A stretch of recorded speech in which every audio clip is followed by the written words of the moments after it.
tem estudante anche que não tem guia, não recebe guia, quizás em entorno na casa, portanto, esse ambiente na casa está queda difícil, está queda challenge para regular a emoção. Mi serviço que está aumentando, nós estamos buscando para sacar o que está emotivo na dia aqui, pero nós por reparar-se que o hope de melding não que nós está aí voral de escola, porque a escola não está muito na dia, que tem hope muito com problema de regular emoção, por exemplo, rabia, tristeza, muito não nos culpa expressar, porque nós sabemos a emoção é algo humano, que é bom para nós sentir emoção não, hope viaja muito não por compreender tampouco muito bom que emoção não está sente e tampouco como para regular essa aqui não.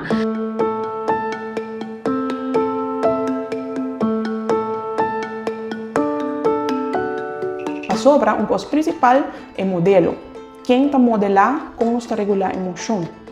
Tu tem um sistema nervioso e depende como lanta, bota sinha, anda com uma emoção. Para promessa, por ter hasta número de emoções.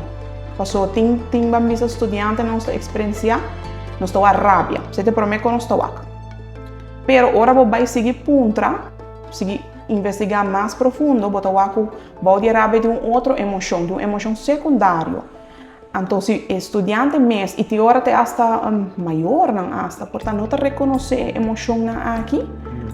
E ora não pode ajudar estudante tampouco, ou em caso que não pode ajudar, não pode ajudar e ora é muita. Nós estamos por o ponto que o maior não rol de parte aqui está muito importante. Nós estamos começando a analisar a comportação de emoção de emoção e também o como maior está anda com isso aqui. Então, se maior não está aware de emoção não, como não mesmo reaccionar, ora emoção está fazendo certo comportação dor de emoção não.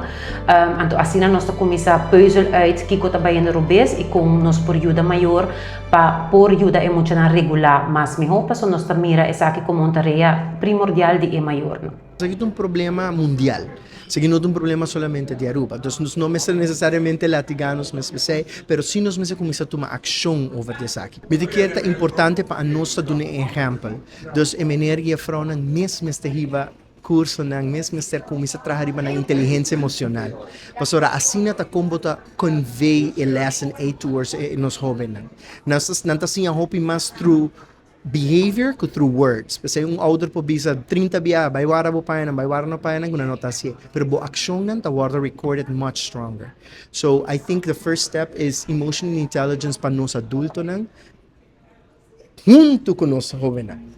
O patrão é de mais grande para estar honesto, tá constantemente em busca de conexão com os jovens, diariamente tá crave, sim, pode ser assim. Se a fortuna maior não tinha hora foi educadora na escola, e PC escola também tinha hora safe place para nós muito não. Passou tem docente que não tá fazendo um best para por llenar o bisa gap e não tá suposto estar no trabalho, pero tem que tá fazendo com mil amor para sobrar na casa, portanto não está suficiente e nós está compreendendo, maior não tem que trabalhar, tem hora até hasta 2, 3 trabalhos. Não tem energia para estar disponível emocionalmente para ajudar e não tem que modelar. Regular a emoção, visa que está ok para sentir triste, tanto muito hambre, visa que está ok para sentir rabia, como está anda que sei. Então, e não pode o patrão que está queda bem delante com a emoção, está crave a connection, pero não está tu hora não está logra a sei, for de pessoa com não me sei a DJ, entre outros não cuidador primordial que está maior.